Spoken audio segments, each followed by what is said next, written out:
benvenuti a questa serata di studio sul canto sardo a chitarra, anche se siamo pochi come tenaggio di Ciusato, paga gente, buona fede. Allora, io e il professor Rolando Piana abbiamo il compito di accompagnarvi mano per mano in questo excursus sulla storia del canto sardo a chitarra, ad iniziare dalle origini sino ad arrivare ai giorni nostri. Allora, il mio compito è quello di parlarvi delle origini sino ad arrivare alla prima gara ufficiale e documentata del canto sardo, che risulta nei primi anni del Novecento.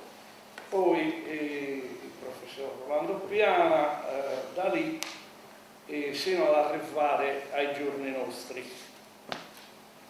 Mi fermo un po' prima. Vabbè, comunque, questa era l'occasione per mettere un po' di peperoncino, no, nella serata. Meglio che mi fermi un po' prima. Io mi definisco e mi reputo un appassionato che studia il canto sardo, mentre invece il professor Piana è un vero professore di musica, perché ha insegnato musica e quindi conosce la musica bene, e poi inoltre è anche un virtuoso della chitarra.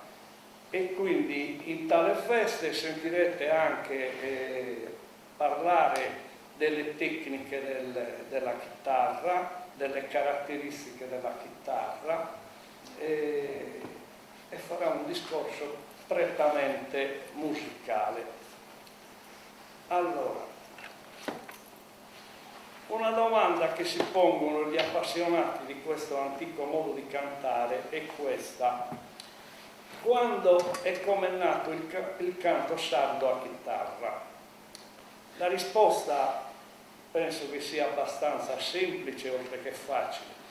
Il canto sardo nasce col popolo sardo, e quindi per cercare di soddisfare al massimo, per quanto possibile, la curiosità dei predetti, è necessario in primis separare le origini dell'uno e dell'altra, del canto e della chitarra.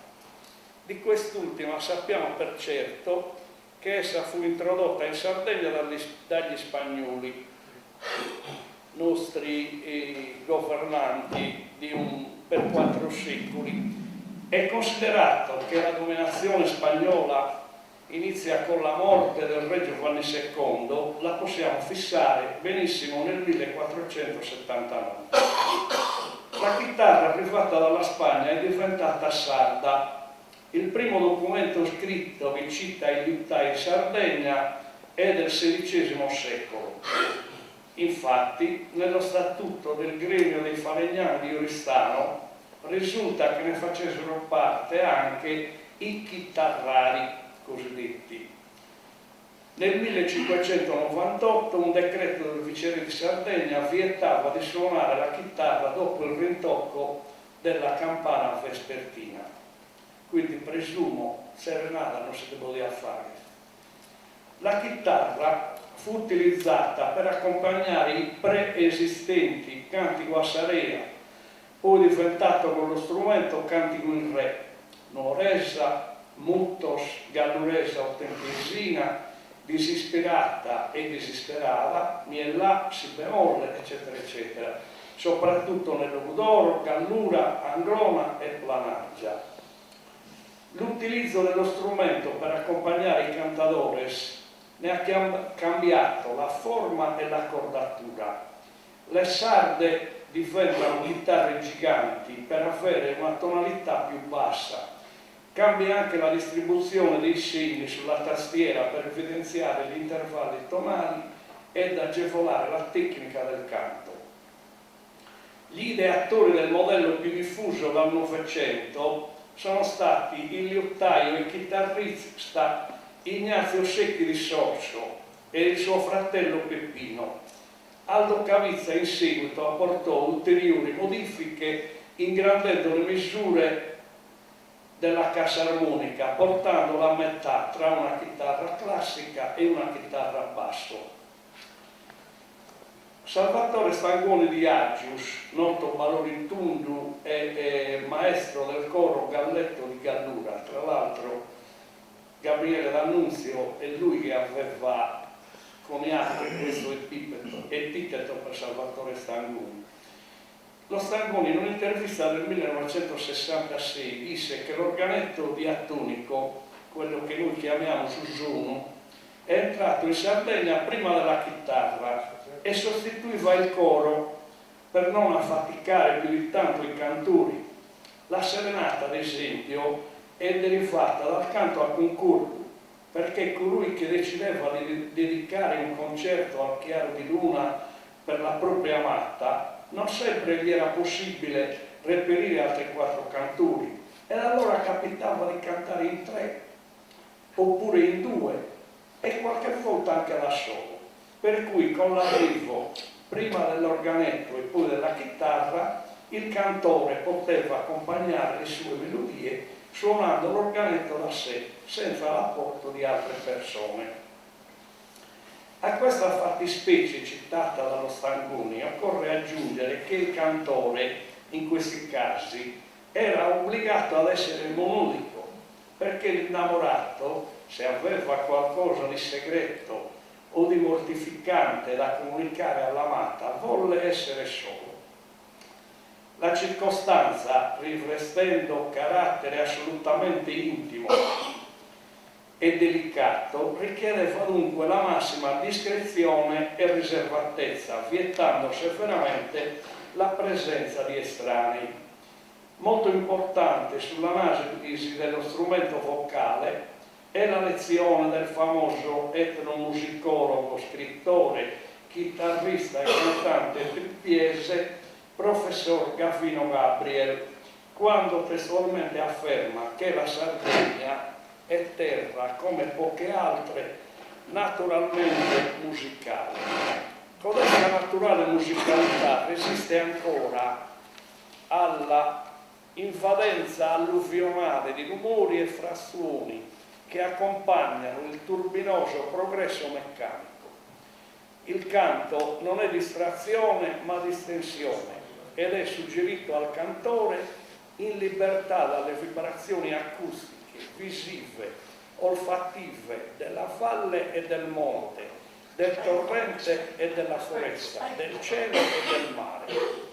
L'ambiente naturale circostante, quindi, aggiungiamo noi, non solo influisce sull'esecuzione canora, ma ispira anche la melodia e i virtuosismi al cantore.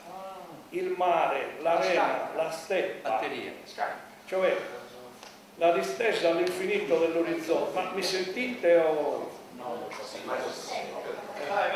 Va bene, Lucio. Danno al nomade abitatore, oltre alle particolari costumanze suggerite da una particolare concezione di vita, anche un'espressione fonetica singolarissima, percettibile a stento nella parlata usuale, ma distintissima nel canto che da quella trae il suo carattere. Questa espressione è il melisma, faticosamente e non chiaramente voluto definire da qualche musicologo, ma in realtà intraducibile ed indefinibile.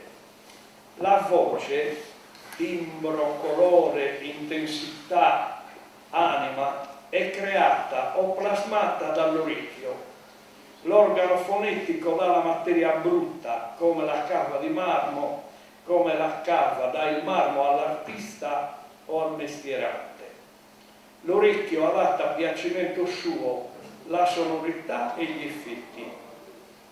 E poiché l'ambiente, fondovalle, silvoso brullo, sommo colle o alta montagna, piana o marina, eccetera, a seconda della natura geologica, granitica, calcarea, vulcanica, eccetera, ripete in modo diverso i suoni che vi si producono è facile intendere come la voce umana si conformi all'ambiente e diventi aspra, acuta e cristallina in zone granitiche, dolce, misurata e velata in zone calcaree, e cupa nelle valli e limpida sulle montagne, componendosi cioè omogeneamente con tutte le miriadi di vibrazioni sonore che formano l'immensa orchestra naturale di una particolare regione. Quando la voce è prodotta in un ambiente ove pareti di montagne o domi di selve o anfiteatri di valli la riflettano in echi o armonici più o meno percepibili dalla grossolanità del nostro udito, abbiamo la vibrazione esterna che è dovuta al formarsi di una cavità di risonanza nella quale si imposta o si plasma il suono vocale prima che venga emesso.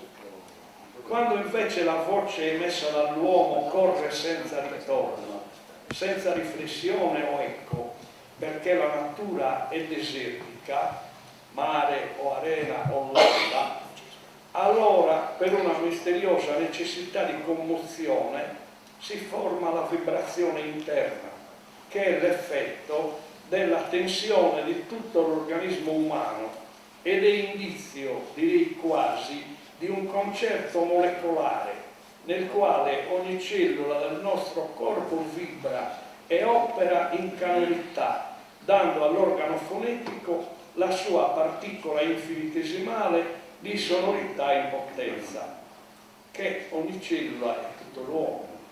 Questa vibrazione interna è il melisma, tremito di mille notti in una, trillo insieme e vocalizzo, nel quale tutti gli abbellimenti più ardui e disperanti, acciaccature e mordenti, appoggiature e gruppetti, portamenti e divisioni, si fondono in una unità impensata e danno al cantore un'esaltazione pacata ma profonda, e a chi ascolta uno strano incantamento che incita e riposa. Il popolo o i popoli di Sardegna hanno questo melisma. Per ritornare ai modelli canori di cui abbiamo iniziato a parlare in precedenza e che venivano eseguiti con accompagnamento di strumenti musicali, diciamo che hanno origine molto più antica della chitarra e dell'organetto e sono del tutto autoctoni. La monodia caratterizza l'animo del sardo in momenti di solitudine, quando è impegnato nelle azioni quotidiane del lavoro o di altre attività in campagna e non. Il canto gli tiene compagnia e non solo, gli dà anche vigore nelle fatiche e coraggio per superare le paure e le difficoltà. Le ragazze che andavano ai ruscelli fuori paese per lavare i panni cantavano in mutto saboghe di Rio. Adesso prego professor Piano se ci fa sentire uno modello di questo canto tipico delle ragazze che andavano a lavare i panni.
canta ancora alla Bibbinadora.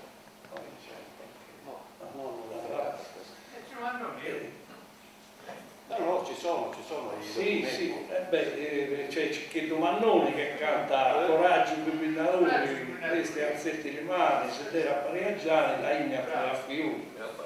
È proprio, allora hanno un canto proprio specifico.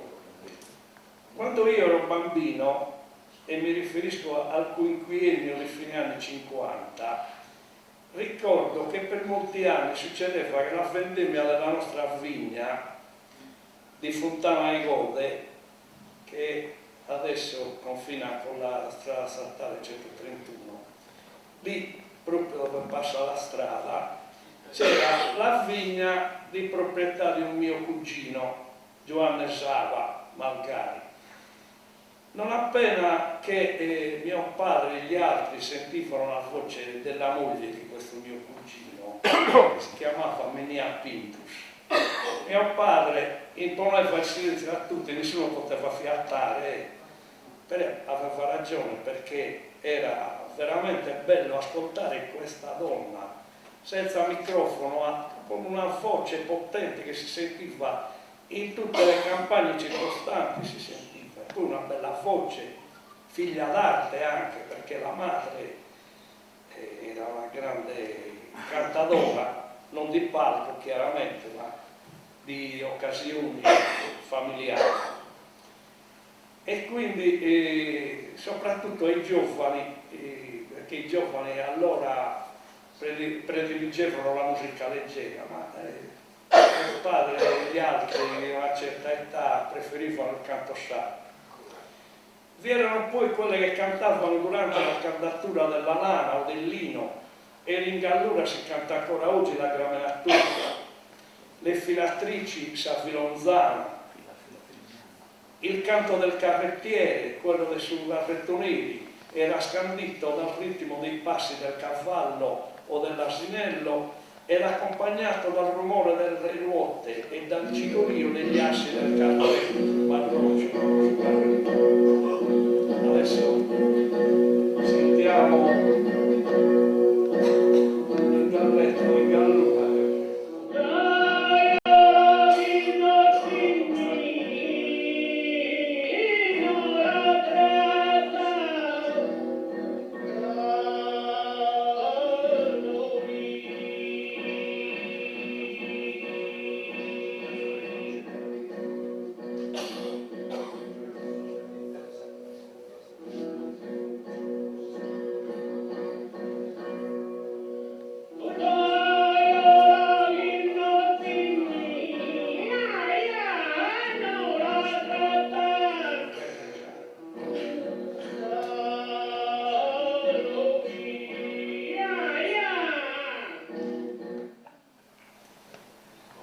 Anche il fabbro cantava durante i lavori su Braille, accompagnandosi col suono del martello. Il pastorello, sezzido in susoliano, cioè seduto a godersi il sole primaverile mentre vigila il gregge, cantava de ninfas e farasa, muttos, ottaias e cantones, immortalato in questa guisa dal poeta bonnanarese Giuseppe Raga in una famosa cantona che gli facesse un prestigioso riconoscimento di caratura nazionale. Trattasi della poesia autobiografica che inizia con la quartina «Canta Vastoretto canta, comodi d'orra verano, sezzi come susoliani, solo in pace santa». Sempre lo stesso Raga descrive in altra opera il pastorello, intento a una delle più frequenti attività del suo mestiere, quando ingroppa l'asinello, spinge il gregge verso la campagna di Bega, passa in Silva, vicino al podere del poeta, e canta Canarino avventurato, fattendisi di terra Gerusalemme, cioè accompagnandosi col rumore del recipiente per il latte che mungerà, picchiettato con una mano. Non fida ancora su soli spuntato, ma vidi in s'orizzonte s'affiama, quando un pastoretto e usciama trovende a Bega estensiva passare. cantende canarino avventurato, fattendesi chitarra con salama, si lui dia sa opera mano, e giovenne la torfa con assale. Le antiche ragazze del nostro paese e dei nostri paesi, durante la tessitura dei corredi domestici e dei tappeti, cantavano accompagnate dai rumori del telaio. In questi attimi della vita quotidiana dei borutesi, bonnamaresi, tiesini, colti al volo dall'attenzione della gente o dall'arte del poeta di turno, chi canta non aveva e non ha modo di utilizzare strumenti di accompagnamento che non fossero quelli della natura circostante in campagna e quelli dati dagli arnesi di lavoro con i loro rumori. Tutti questi modelli canuri, pertanto, preesistevano di millenni alla chitarra e agli strumenti musicali, ed alla pari delle Aninias e Attipidos sono innati nell'anima sarda. Il sardo nasce cantando e continua a cantare per tutto il suo percorso di vita fino alla morte. Arriviamo quindi alle serenate dominate dal canto in re, come abbiamo detto, denominato arcaicamente cantico a sarea, cioè in piedi, perché il cantore stava ritto, rivolto al balcone, aspettando che la sua bella si affacciasse e lo degnasse quantomeno di un sorriso. Dai mutos de amore, oltre al canto del re, e dalla disperata nell'udoro, che, amorosa in origine, successivamente per corruzione onomatopeica, è diventata canto di disperazione nell'udoro. In Gallura invece il canto di serenata è il canto di Ianna, perché il cantore si appoggiava alla porta dietro la quale c'era il lettino della fanciulla. La disispirata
disispirata Gese di Matteo Piru,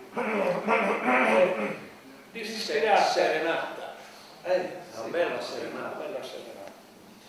Disispirata è un termine che deriva dallo spagnolo despertar, svegliare, a differenza dell'udoro, è canto per destare la fanciulla affinché ascoltasse l'elugio della sua bellezza o il tormento e lo spasimo amoroso del cantore.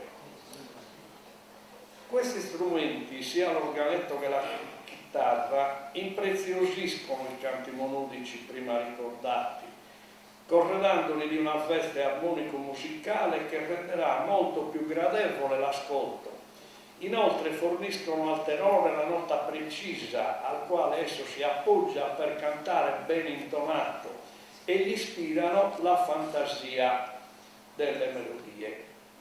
Vi erano poi altri momenti che potremmo definire obbligati, nel senso che ad esempio nelle cantine non sempre era presente la chitarra, ed allora, come dice il proverbio, necessità fa virtù, e quindi si cantava lo stesso il re a mutos eccetera senza l'ausilio di questo strumento. Spesso e volentieri chi scrive, molti altri amici anche di Borutta qua presenti, quante volte è capitato di chiedere a Chioma il re che stava questa chitarra, penso che sia capitato più di una volta. Un'altra considerazione di prammatica che occorre fare, anche se in un primo momento sembrerebbe scontata, è che la presenza di un numero di cantori superiore a uno, anche in ambito ristretto di ascoltatori ed in occasioni di carattere privato, suscitava magari a livello di inconscio lo spirito di emulazione, stuzzicava al massimo la fantasia del cantautore, per cui ogni interprete dava fondo al suo bagaglio di virtuosismi tecnico-melodici per superare in bravura tutti gli altri. Più cantatori erano presenti e maggiore era la spinta nella competizione. Era così nei tempi antichi e lo è ancora oggi. Tutto ciò spiega la nascita delle gare ufficiali nelle feste di paese, e con questa definizione si intende, secondo l'analisi del professor Perria, quello spettacolo organizzato da un comitato di ouvrieri per le celebrazioni di una festa paesana, con un palco in pubblica piazza e con la previsione di un compenso per i cantadores che si sarebbero poi esibiti. Compenso che poteva consistere in trofei da assegnare, quali premi relativi ad una posizione in graduatoria stilata da idonea commissione giudicatrice. Però io personalmente ho anche sentito da persone anziane che molte volte li pagavano anche in natura, perché magari il comitato non poteva disporre di studi, perché i studi erano sempre pochi in certe... E allora è successo anche, a me anche mi hanno pagato, mi hanno dato una cosa la carica, uno, poi altri, una corpola di faffe, cose del genere. Insomma, in natura ognuno dava quello che poteva, se non avevano soldi per pagare i quattrini oppure comprare delle cose. Sinceramente stavamo pensando altro noi, Io parlo della natura agricola, allora, i comitati stessi nella cartolina postale che inviavano ai professionisti del canto a chitarra specificavano gli importi dei premi previsti. Oggi abbiamo manifesti che però di premi non credo che se ne parli, quello è sotterraneo. La prima competizione di canto sardo a chitarra non ufficiale in Sardegna ebbe luogo quasi sicuramente in una cantina antenato dei moderni bar, pub, eccetera. Luoghi abituali di ritrovo, incontro, svago e socializzazione dei nostri paesi, soprattutto nelle uggiose serate autunnali, invernali e non solo. Anche l'estate, ad esempio, succedeva che la gente, non potendo guardare la televisione perché non c'era, né ascoltare la radio che non c'era, si sedevano in serpezza alle garrela fuori, e allora c'era sempre qualcuno che tirava fuori la chitarra e incitava le persone a cantare. Poi noi a Bonnanaro avevamo un personaggio che questo la faceva ancora più, come si dice, più fragorosa, chiamiamola così, più goliardica. Penso almeno gli amici di Borutta sanno qual è la Rocca de Saniera, no? In Pella. È un anfratto naturale. Allora questo nostro compaesano che veniva chiamato Salvatore Monzette, ma era Salvatore Silva, Monzette era il soprano. Allora, questo Salvatore Monzette, allora, nelle notti d'estate, lui zitto zitto che viveva alla Sarocca e Saniera. E lì, siccome aveva una voce anche molto potente, oltre che bella, senza l'ausilio di chitarra, si metteva a cantare. Dai Sarocca e Saniera questo canto si sentiva in tutta Saida, in tutto il paese. Questo per dire. Successivamente, nei primi decenni del secolo XX, il Novecento, ebbero inizio le gare ufficiali, nate per spirito di emulazione di quelle relative alla poesia cantata di improvvisazione, che avevano esordito sui palchi delle sagre paesane il 15 settembre 1896 a Uzieri, in occasione dei festeggiamenti della Beata Vergine del Rimedio e per iniziativa del famoso Pio Antonio Guidu. Il compianto professor Giovanni Perria, prematuramente scomparso l'8 novembre dell'anno scorso, nel suo pregevole studio citato precedentemente, così afferma: non esistono documenti ufficiali né ufficiosi che attestino la data di nascita della gara chitarra a livello di evento organizzato. È opinione dello stesso, peraltro condivisa da tutti i cultori del canto sardo a chitarra, che per gara ufficialmente riconosciuta si intende quello spettacolo organizzato da un comitato di ombrieri per le celebrazioni di una festa paesana con un palco in una pubblica piazza e con la previsione di un compenso per i cantadores che sarebbero esibiti.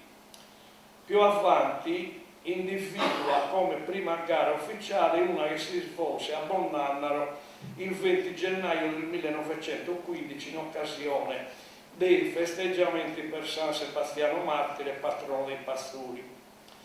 Tale tesi però è stata recentemente smentita, guarda caso, proprio da uno studioso di Bonnannaro, il dottor Pasqualino Spano, che nel maggio 2018 dava alle stampe la sua pregevole raccolta di notizie e immagini sulla storia di Bonnannaro intitolata La memoria salvata.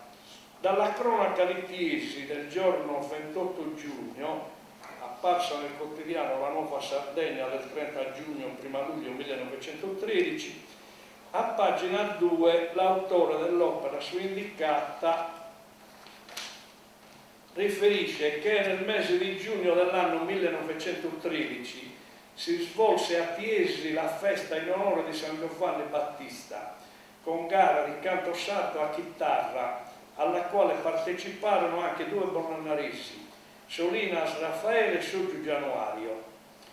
Lo studio dello Spano quindi dimostra che una gara di cantadores è avvenuta ben 2 anni prima di quella di Bonnannaro.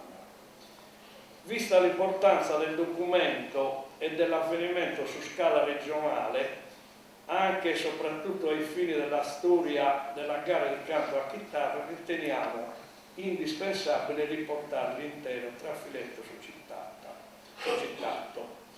Gara di canto sardo, Chiesi 28. In occasione della festa di San Giovanni Battista nelle sere del 23 e del 24 si è tenuta una riuscitissima gara di canto sardo a chitarra che attrasse la vivissima attenzione di questi buoni e laboriosi popolani e anche della noblesse e dei signori. Primo premio per la bella voce melodiosa, patetica ed intonata toccò a Solinas Raffaele Bonnannaro. Il secondo l'ebbe Santoro Giovanni Maria di Chiesi, il terzo Soggio Januario di Bonnannaro, ottimi competitori del Solinas. Suonarono magistralmente le chitarre Pisano Francesco Maria e Chine Salvatore di Chiesi. Una festa davvero simpatica ed attraente che lasciò in tutti un'ultima impressione. Orfeo è lo pseudonimo dell'articolista.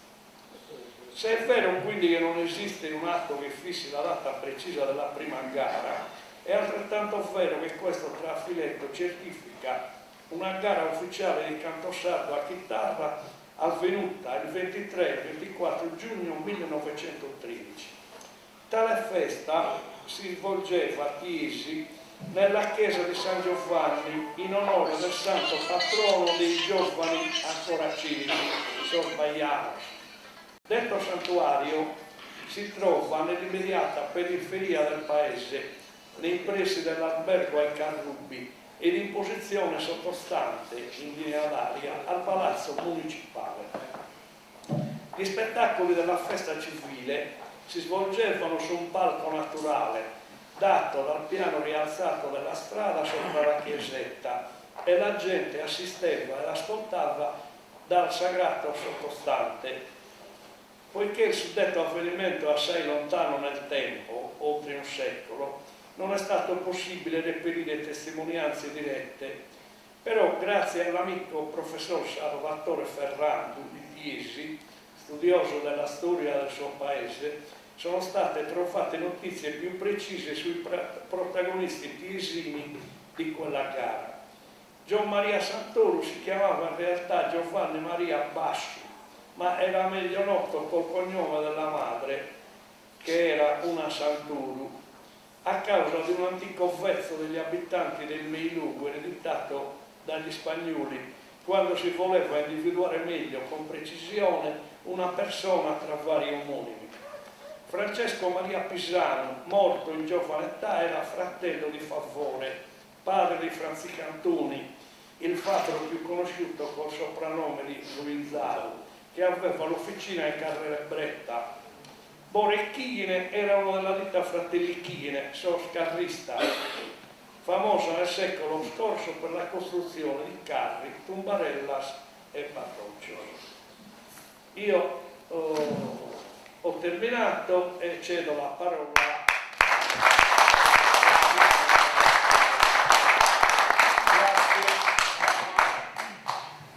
Grazie a te. Mi sentite? Dai. Imposto un po' la voce così non abbiamo bisogno del microfono, anche perché mi sembrano scarichi di batteria. Funziona, no?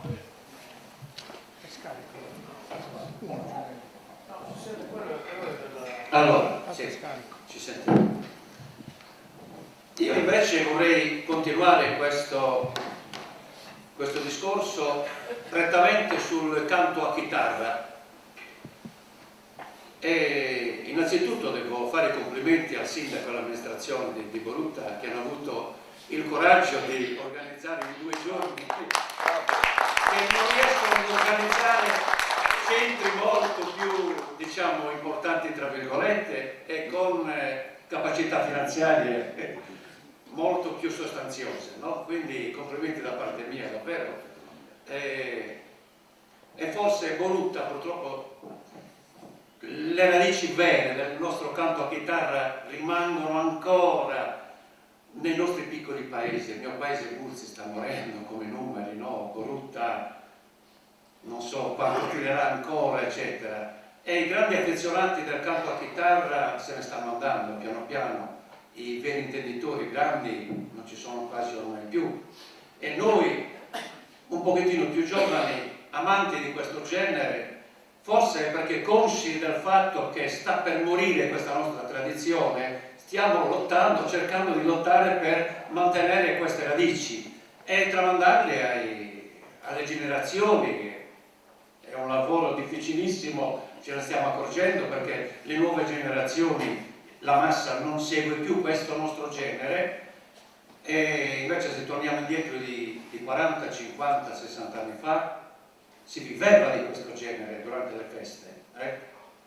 Ma adesso ci arrivo piano piano. Non voglio annoiarvi, avrei tantissime cose da dire, però devo fare un lavoro di sintesi per non annoiarvi. Preferisco anche farvi ascoltare un po' l'evoluzione che ha avuto la melodia del canto a chitarra, un po' dalle origini, dalle prime incisioni sino agli anni 70. Molti mi dicono: perché sempre sino agli anni 70? Perché altrimenti mi lascerei trasportare un po' dalla polemica, e non voglio essere polemico, specialmente nell'analisi della nostra tradizione, perché dopo gli anni 70, anche prima, è diventata una vera professione, su cantautore del canto a chitarra, se sino agli anni 50 lo faceva quasi per pura passione, poi è diventata una vera professione, un vero lavoro, e quindi nascono dagli anni 60 in poi degli intrallazzi per accaparrarsi le serate, le gare, perché bisognava viverci di quel tipo di lavoro. Addirittura sappiamo che molti dei nostri grandi cantatori, anche dei più famosi, hanno abbandonato il lavoro che svolgevano inizialmente, chi era contadino, chi era artigiano, chi faceva un po' un piccolo commerciante, eccetera.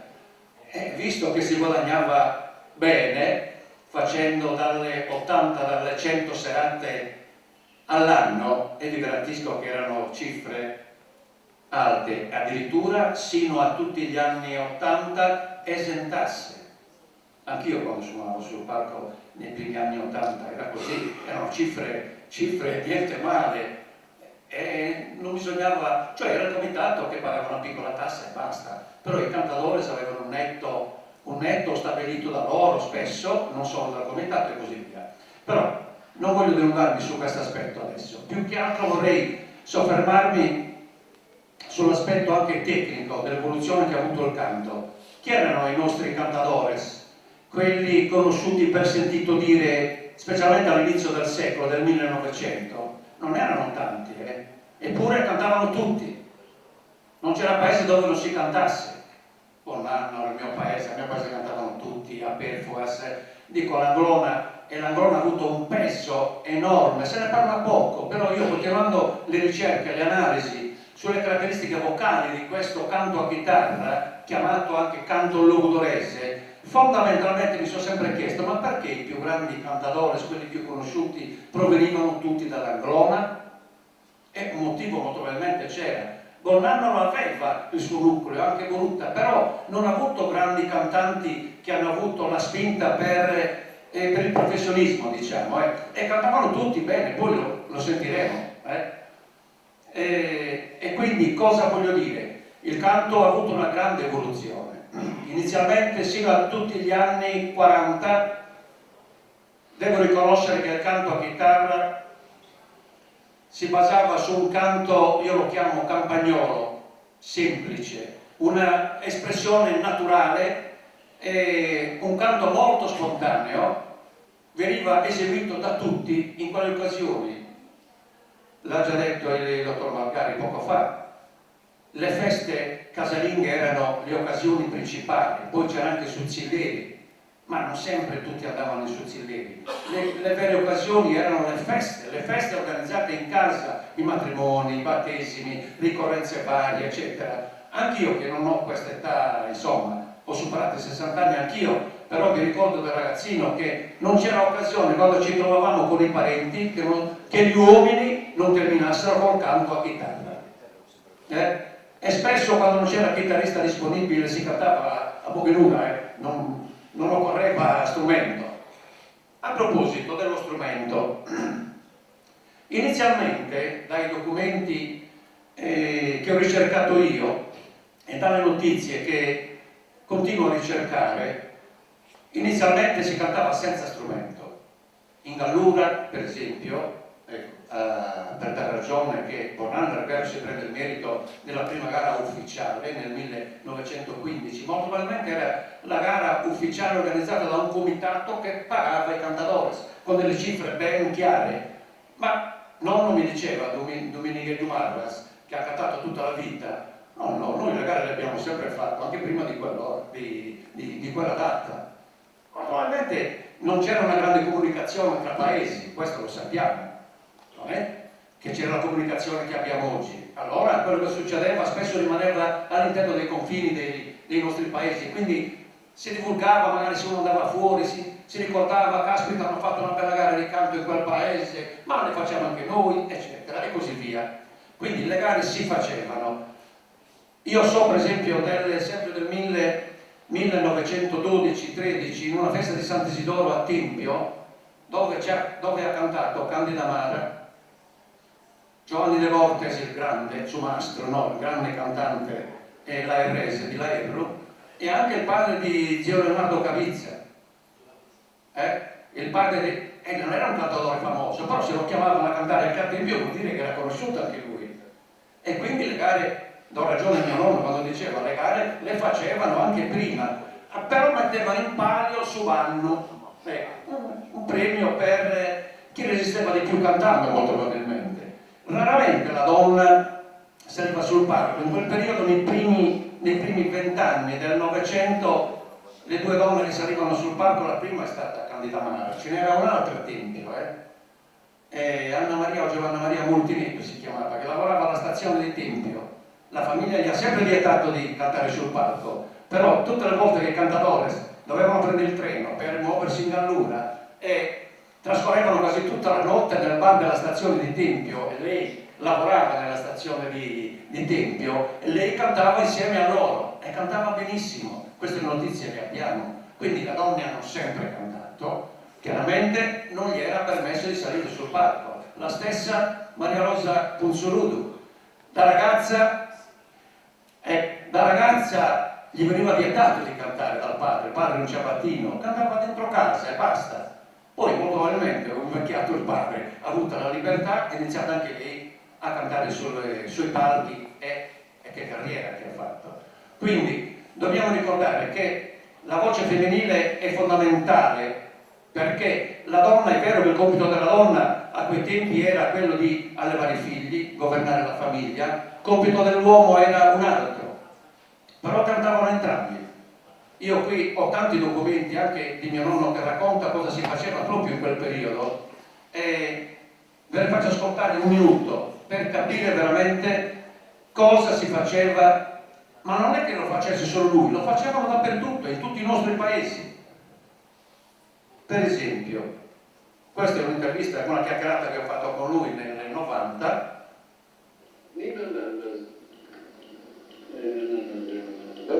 Sai che quella campagna che c'è? Sei vicino in mia, nella volontà del commenti, no? Ma la domenica pure. Non mi ha dormito, io avevo detto che le notti sempre tremendo. E non posso mettere sulla cantata? Lo dormivo, sai, che simbolo?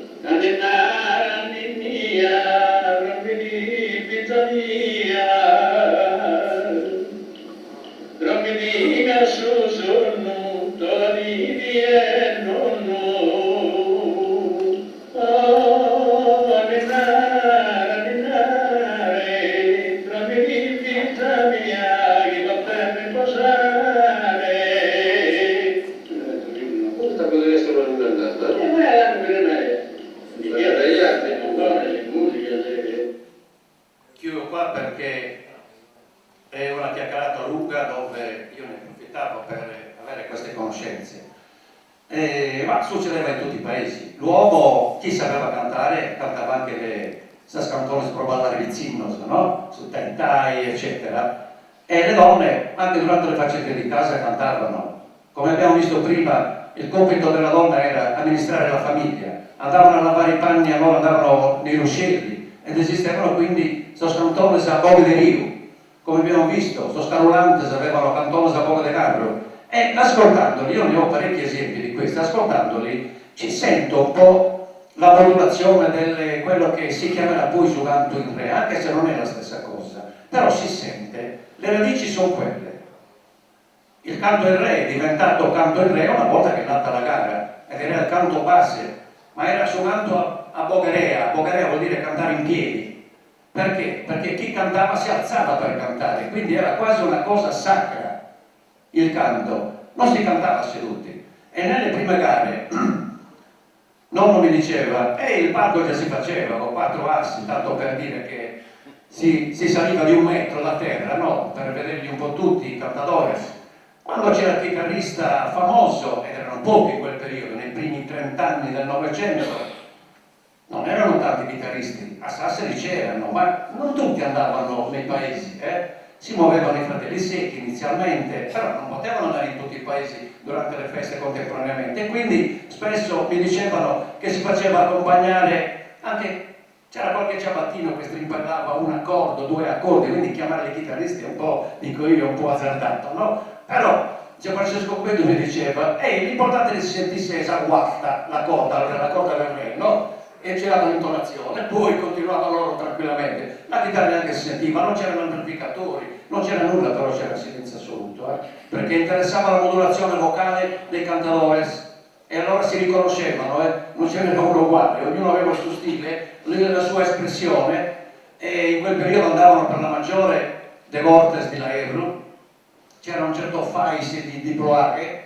ma che non si allontanavano, non superavano mai 40 km di distanza. Paolo Iriu, uno zierese sposato a Chiaramonti, ha cantato con nonno, e nonno lo diceva, io ad una ove guttu, dice, molto probabilmente non erano tutti tenori, spesso erano baritoni che tendevano per il tenore, anche perché la chitarra sarda inizialmente non esisteva.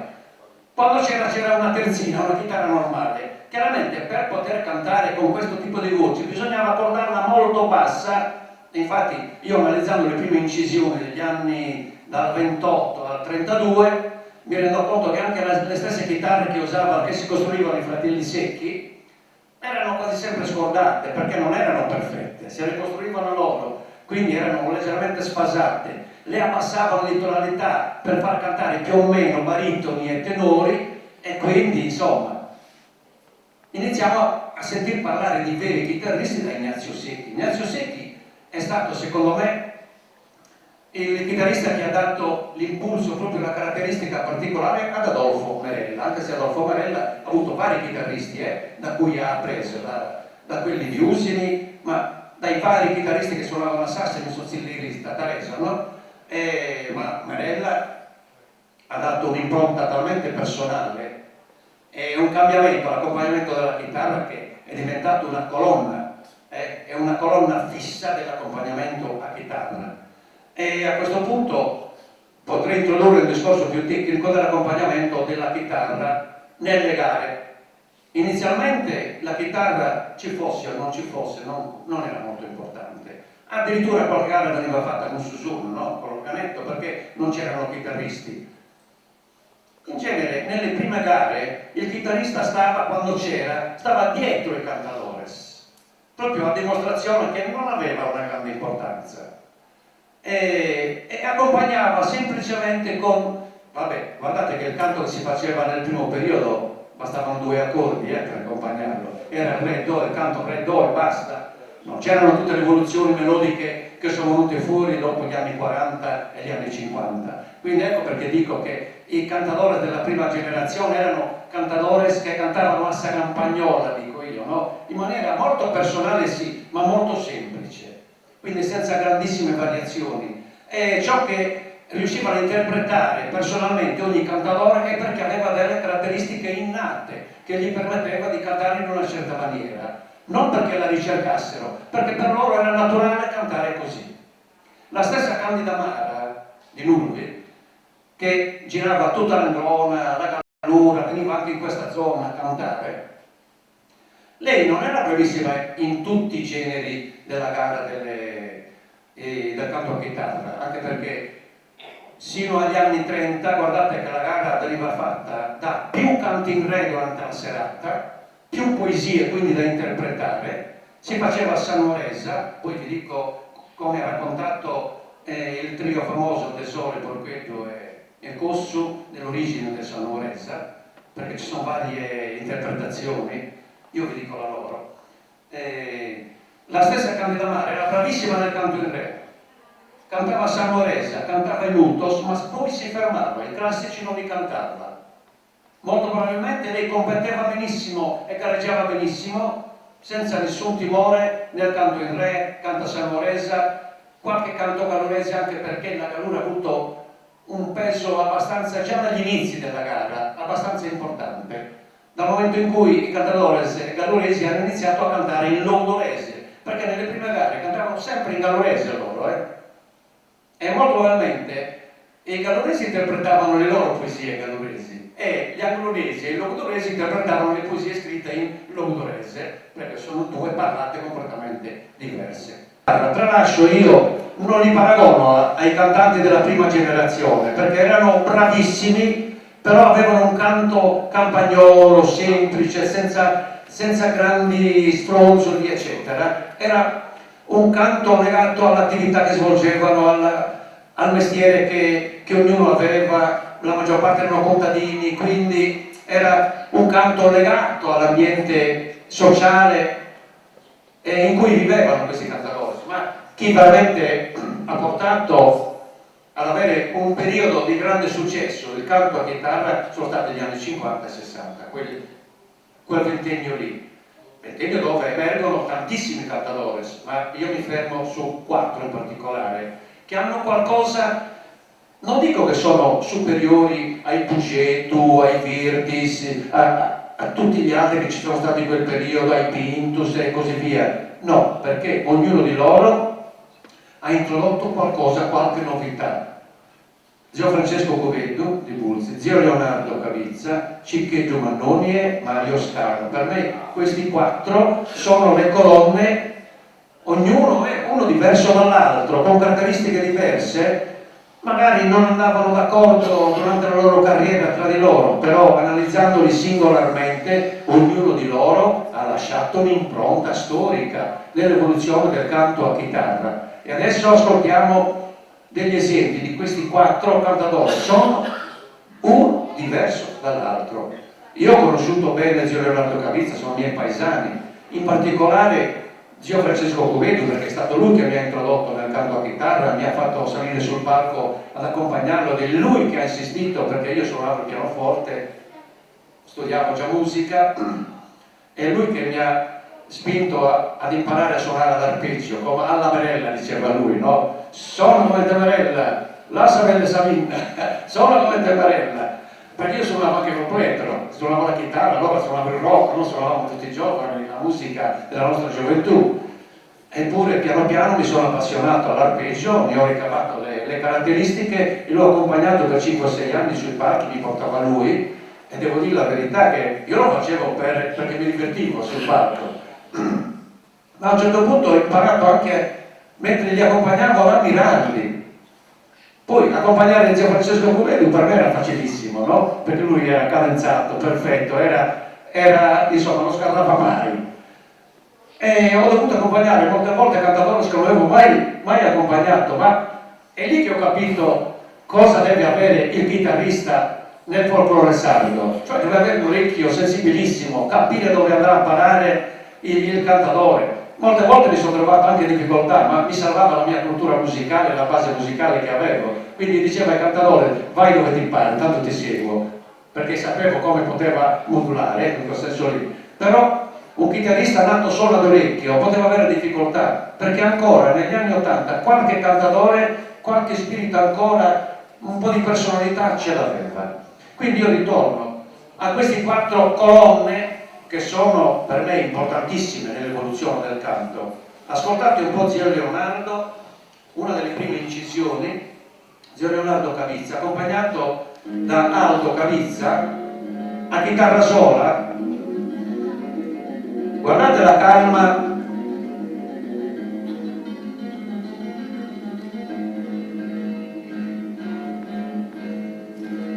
accompagnamento a plettro, però fatto molto bene.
Capacità vocali incredibili, un'estensione enorme dal punto di vista vocale.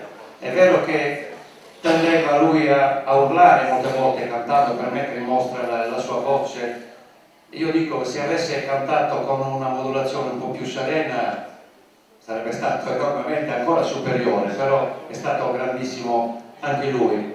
Sentite la modulazione invece di Zio Francesco Cubeddu, molto personale anche lui.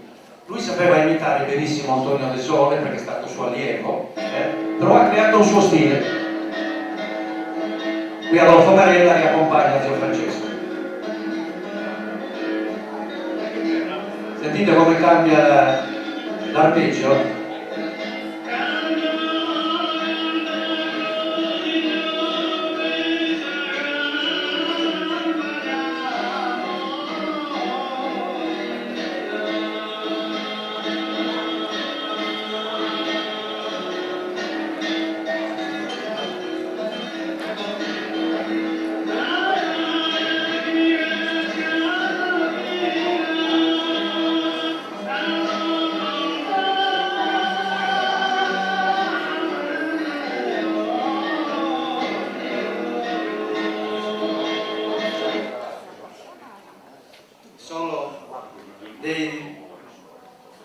Dei pezzettini, ascoltiamo.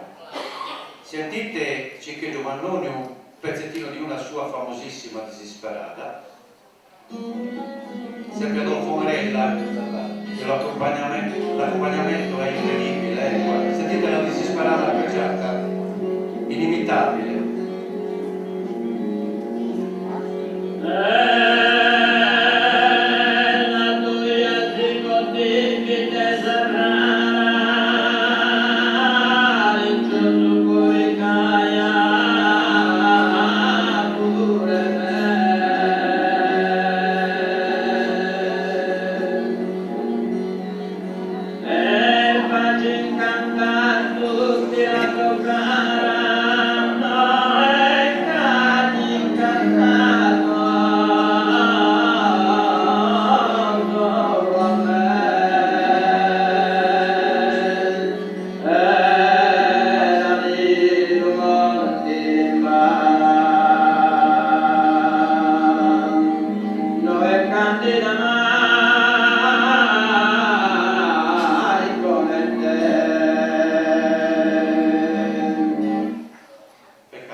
Andrebbero gustati insieme in fondo queste espressioni, no? E poi, come dimenticare Mario Scano? Se Mario Scano avesse avuto una base culturale che l'avesse sorretto, no? Ha una dote naturale di melismi incredibili, gliel'hanno riconosciuto tutti, però è mancato di continuità purtroppo. Giovanni Scano alla chitarra, l'arpeggio e il fratello.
Possiamo trovare mille difetti, no? Su Mario Scano dal punto di vista caratteriale, eccetera, però quando era in serata dobbiamo riconoscere che era quasi insuperabile. Anche Zio Francesco Cubeddu, nonostante quando parlasse dei colleghi avesse parlato di Mario Scano, diceva aveva qualcosa che noi non avevamo ancora. E io ho capito cosa voleva dire. Era questo melisma naturale che gli permetteva di dare delle espressioni incredibili. Sto per concludere, avrei tantissime altre cose da dire, però so che è pesante, no, assistere alla serata solamente parlata così. devo dire, dal punto di vista storico, la gara negli anni 60 viene accresciuta di altri brani musicali, viene introdotta, come ho detto prima, la corsicana negli anni 50, vengono introdotti i mutos degli sprezzi, no? Sino agli anni 70 li abbiamo avuti, e in più viene inserito il fa diesis. Il fa diesis è un canto impegnativo, non difficilissimo, impegnativo. Io, analizzandolo tecnicamente, noto che deriva dal si bemolle, è una modulazione del si bemolle fatta in un'altra tonalità. L'ha creato totalmente Adolfo Merella, adesso posso dirlo perché sino a poco tempo fa presentavo un'altra versione. L'ha creato sia la parte vocale che la parte accompagnata, l'ha creata Adolfo Merella e lo faceva cantare a Valentino Usai a Sassari, un cantautore sassarese, ma probabilmente non lo accontentava molto per quanto riguarda l'interpretazione. Lo ha presentato a Zio Francesco Cubillo e l'ha incisa subito dopo. Anche Zio Francesco Cubillo ha dato qualche suggerimento, mi raccontava lui, nelle varie modulazioni del fa diesis, perché si canta in 2 o 3 modi diversi, no? E poi ognuno lo può personalizzare. Arriviamo così agli anni 70, io mi fermo sempre agli anni 70, perché all'inizio degli anni 70 entra in pianta stabile la fisarmonica. Anche questa è stata un'intuizione di Nicolino Cavizza, perché pensava che con la fisarmonica si potessero trattenere maggiormente i giovani nella piazza, no? Una questione di numero anche, invece non c'era canto sardo che teneva di fronte al rock, di fronte a quello che stava arrivando. Però lui, una volta introdotta la fisarmonica, non l'ha più tolta. Però devo dirvi la verità, nelle interviste che io ho fatte a Cantadores in privato, tutti avrebbero voluto continuare a cantare su canta chitarra. Però dice, io stesso vi racconto, siccome io non volevo fare la carriera da chitarrista perché ho iniziato a insegnare io in quel periodo, quindi lo facevo per divertimento, però io ho smesso di accompagnare sui palchi perché mi hanno invitato ad una festa, io ho detto subito di sì, ma non sapevo che c'era anche la fisarmonica. Vado lì e mi trovo il fisarmonicista, io non ho niente contro i fisarmonicisti, però dal mio punto di vista, per me la fisarmonica è la regina del ballo. Nel canto a chitarra sì, è l'evoluzione anche del canto a chitarra, però lo trasforma perché quando c'è la fisarmonica il chitarrista si deve adeguare alla fisarmonica e anche il cantante si deve adeguare alla fisarmonica e alla chitarra, quindi cambia il modo di cantare. Ecco perché oggi si fa solo la gara fisarmonica, è il terzo stile, il primo era l'arpeggio, il secondo a plettro, adesso c'è il terzo stile, quindi ognuno poi è libero.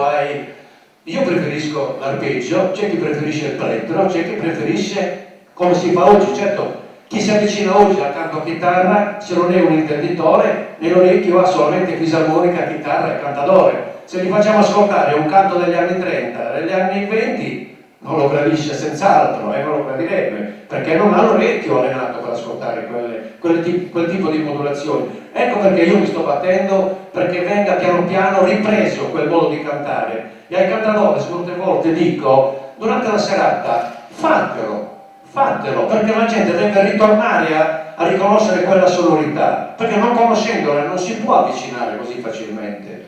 Ai comitati dico, fate 2 feste all'anno, fatene una a Samoderna, come si fa oggi, fatene una a Santiga, ho detto io. Provateci, però purtroppo nei comitati non abbiamo persone, con tutto rispetto, competenti per quanto riguarda questo genere. E questo mi dispiace, perché ci stiamo battendo, non so per quanto tempo ancora, Bastiani, vedremo un po'. Noi battiamo, speriamo di riuscire a recuperare in parte, grazie anche a quei pochi appassionati che rimangono ancora oggi, però i tempi stanno correndo e quindi dobbiamo stare attenti, bisogna recuperare in fretta. Prima di chiudere, un piccolo appunto che faccio alle scuole che stanno nascendo di canto sardo. Allora, per carità, vanno bene perché bene o male riescono a far avvicinare dei bambini, delle bambine, ma anche dei giovani a su canta chitarra. Chiaramente cosa imparano questi giovani? Cantano le modulazioni del loro insegnante, basta, conoscono questa, a meno che non si dedicano poi all'ascolto, no, dei documenti che conosciamo. Però si fa un errore, lo dico in tutte le conferenze che in genere faccio, dal punto di vista tecnico si sta facendo un danno enorme alla voce e alle corde vocali dei bambini e delle bambine in particolare, anche delle donne. Non ho affrontato il discorso della donna sul palco, questo è un altro argomento che io non avrei mai permesso durante la gara tra voci femminili e voci maschili, non per questioni di genere, non c'entra niente, ma per quanto riguarda il rispetto dell'elasticità vocale. La donna c'ha la sua vocalità, deve cantare con voci femminili, l'uomo deve fare la gara con voci maschili, perché le tonalità sono totalmente diverse. Io non capisco perché non si riesce a capire questo fatto. La donna è penalizzata al 100% in una gara con gli uomini, perché deve cantare all'ottava bassa della tonalità sua naturale, mentre gli uomini cantano tranquillamente da tenori. Provate a far cantare i tenori con la terzina, con la chitarra normale. Le donne farebbero un figurone, mentre gli uomini no, è il contrario. Ecco dove è un discorso tecnico, però la tecnica nel popolare spesso non viene, oppure passa in sottogamba, diciamo, non viene rispettata. Invece è importantissimo. Oggi si fanno cantare i bambini addirittura, voci bianche accompagnate con la chitarra sarda, che è una chitarra per tenori. Infatti se li ascoltate, i poverini, non sono ascoltabili quei bambini, perché sono costretti a cantare all'ottava bassa, raschiano la voce. Si possono creare in quei momenti dei piccoli polipi nelle corde vocali. Bisogna conoscere queste cose. Io insegno canto da 40 anni e queste cose a livello tecnico le conosco anche perché le ho dovute studiare, perché alcuni miei coristi a un certo punto erano sempre rauti, un motivo c'è. Ecco, piccoli polipi, perché? Perché magari impostavano male la voce cantando, sforzavano troppo e così via. Me lo sono fatto dire da medici questi problemi. Quindi è un discorso tecnico ma anche professionale. Non si possono far cantare bambini voci bianche in tonalità da tenore, non è possibile. Io lo dirò tranquillamente tutte le volte, poi chi lo vuole seguire lo segue, c'è la libertà, però non va bene. Allora, per chiudere, non ho tempo per farvi ascoltare la nuoresa di mio nonno, che era tutta sua personale. Termino invece con quelli che reputo io Giocante un campagnolo di una volta, che è dolcissimo all'orecchio, fatto da 3 persone dilettanti, bellissimo. E con questo vi saluto e vi ringrazio di averci seguito per quasi 2 ore.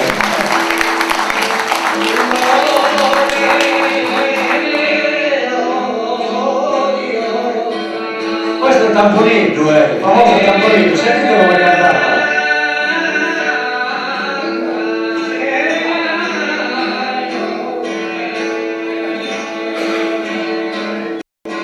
Sono 3 di Luras.